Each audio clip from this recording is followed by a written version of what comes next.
Hi guys, welcome back to Hungry Geeks. As you can see, I'm in a different setting right now. I'm inside the 2019 Toyota Rush. Toyota Philippines was fortunate enough to lend me this unit over the long weekend and I was able to review it. Now, I got to have the interest of reviewing 7-seater passenger cars because I noticed inside the subdivision or the barangay where I'm in right now is actually there's a growing number of Toyota Rush users, or actually a 7-seater category users. Coming from a person that uses a Corolla Altis, a Honda Civic right now, this is my first time to drive an MPV with a 7-seater setup. So it's actually interesting for me to experience firsthand what's the difference between a sedan to an MPV to an SUV setup. First of all, an MPV is actually more for like a utility vehicle for the family itself, multi-purpose vehicle. So it's a 7-seater. The Toyota Rush can seat 7 people comfortably, 2 at the front, at the middle 3, 2 at the back as well. And then at the back most is your cargo for the storage. Now, what's really good about the Toyota Rush is that it has the same engine as the Toyota Vios of a 1.5 liter or even the high-end Toyota Avanza G model.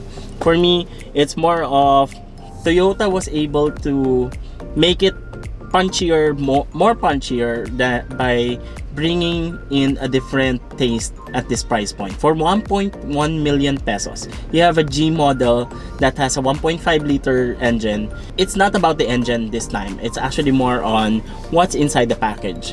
The Avanza G model, the new one, is actually 1 million pesos. This is 1.1 million pesos. The additional 100,000 pesos can give you a lot of difference.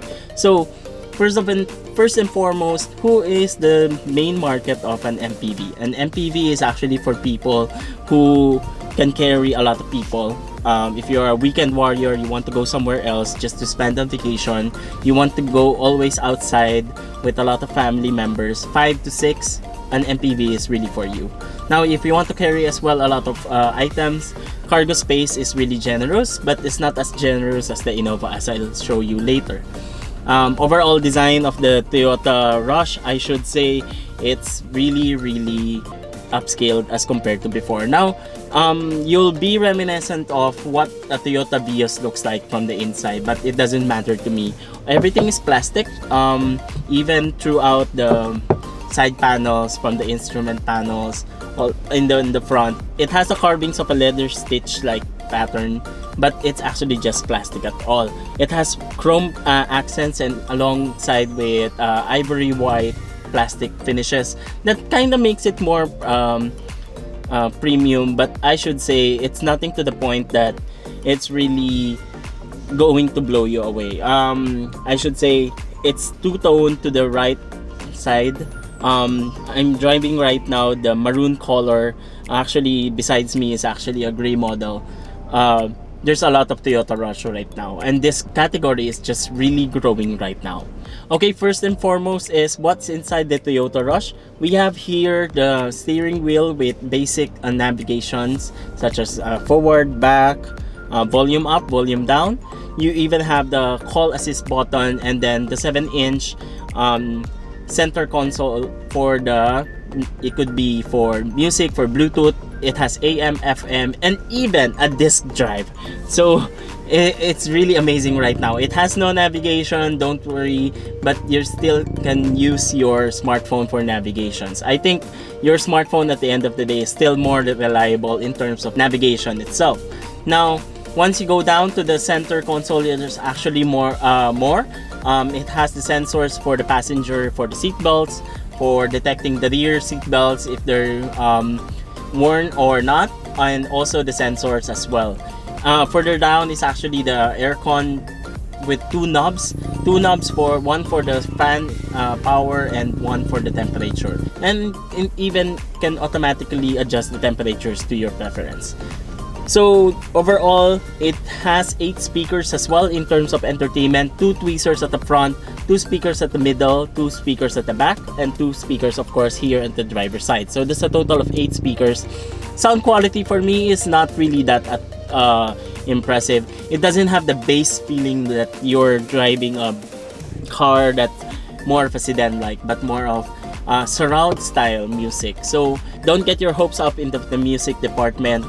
Even before with the Toyota Hilux I reviewed before, the audio department is kinda 50-50 for me. I really suggest, if you're more of a music enthusiast, upgrade the speakers, upgrade the center console, so you can have a better audio encoding and also audio experience. One of the wonderful things that they thought of as well is, once you're at the back and you want to exit, you don't have to be dependent anymore of the driver at the front. So all you have to do is just reach on the latch here and push it forward. As you can see, it drops down immediately. And there's no more locking mechanism also at the bottom.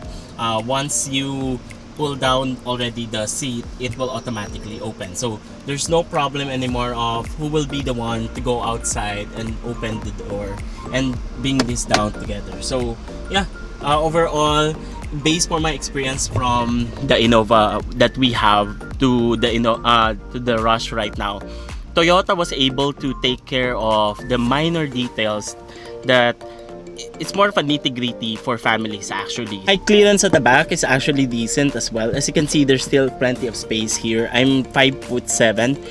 Of course, you won't really force anyone like a 6-footer at the back. You have to be strategic enough to place them at the front. So height clearance, once you go at the front, is actually higher.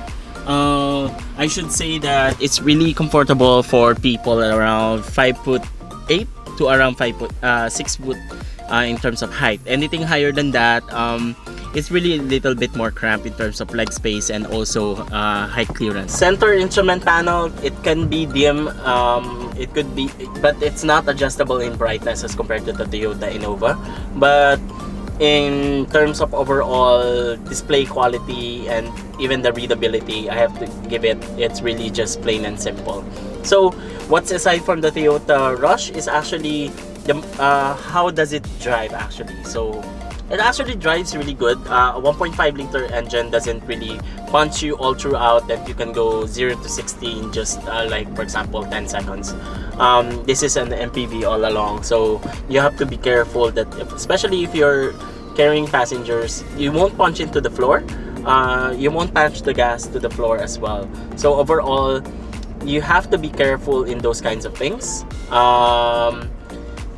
It feels like a sedan in some way, that I should say that below 60 it feels like a sedan. Above 60, that's gonna be problematic already, where if you really want to punch the gas to overtake, it's gonna have a hard time. Once it reaches around 4,000 RPM, and the engine is actually a little bit loud already, that is kind of saying you that I'm having a hard time to punch into 80 to 100. So I had some time with the Toyota Rush, but not enough time to really punch it that I want to experience 100 kilometers per hour. For me, my highest speed was around 80, and it's really good enough. For a city car, if you want to go around, no problem about it. I suggest don't get your hopes up when you're driving a car like this. When it comes to gas mileage, I was able to use this for 4 days. It's actually pretty decent. It says here in the odometer that I am driving at 9.7 kilometers per liter. I've drove already around 126.8 kilometers. It's not enough to test the car in its full potential, but I should say it's really a worthy city car. Now, when it comes to comfort, it's really good. All throughout all the side panels or even the doors, there's a cup holder for everyone. There's a charging car adapter for the front, in the middle, and at the back as well. And then interestingly, the Rush now features as well the from the roof centered seatbelt for the passenger as well for kids. So that's actually more safety in terms of better management. I should say it's really spacious as compared to the Innova. This one actually, the third row seats folds forward rather than sideways, that you can lift up as compared to the Innova. So you can't really fold the second row to make it more spacious for cargo. So at the same time, I should say that it's really more for family convenient style. Cargo at the back won't really that big. It's just enough for small appliances, for boxes, but nothing really big items that you can really put at the front, in the middle row as well, as compared to an Innova. An Innova, I can fit in a table. So, but this one you won't be able to, because it won't be enough of a space already. Aside from that, it actually has reverse cameras, really good at the back. It even has a camera and sensor combined. Compared to other cars, it's just a camera, or vice versa between the sensor, but this one is a combination of the two. I have to give it to them, although the resolution of the reverse camera is a bit low resolution, but it's still enough. I mean, very recognizable, and details at night is really good as well.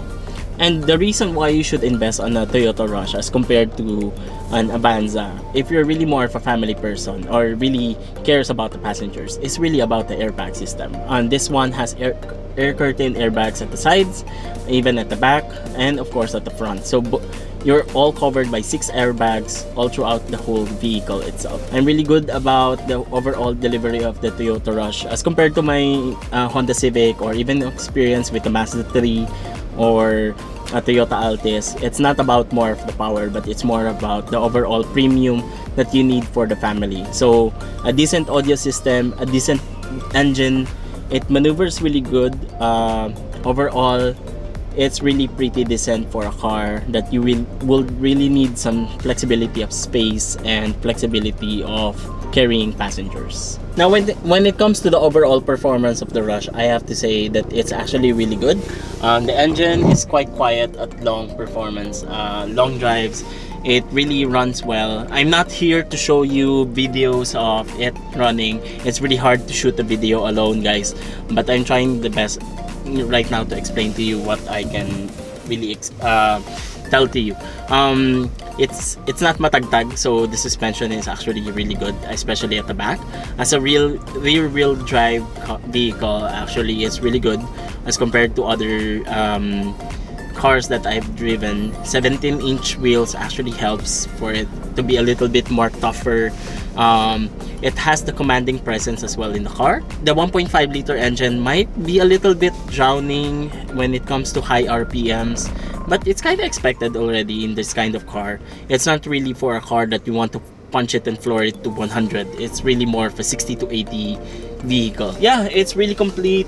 You have a lot of spacious room. You have a lot of premium features that you see for a 1 million peso car. My really gripe is just really the elbow rest here at the center, and some of the materials could have at least been a little bit more premium. Aside from that, the Toyota Rush is really an all-arounder that's really great for a family. The nitty-gritties I'm actually mentioning can actually be fixed with third-party accessories, so there's no problem about it. It's more, for me, just a standard when you're buying a car at this price. This is the Toyota Rush 1.5 liter G model. It's really good for city or short trips outside the city. For weekend warriors, I really recommend this one for you. It's actually one of the good insights of an MPV as compared to my experience with an SUV or even a pickup truck. So that's it. Thank you for watching this video for the very first car feature of Hungry Geeks in video format. Actually, it's really a privilege for me to review this unit, and thank you for the trust from Toyota Philippines to experience the Toyota Rush. I'm Ethan of Hungry Geeks. Make sure to subscribe and hit the notification bell icon, as we have more videos like this in the future, and we'll strive harder to deliver more content such as this one. So that's it. Thank you very much, guys. Follow me on Instagram at Isan de Guzman, and even the Hungry Geeks PH Instagram at Hungry Geeks PH. So thank you everyone for watching. This is Isan of Hungry Geeks. See you next time.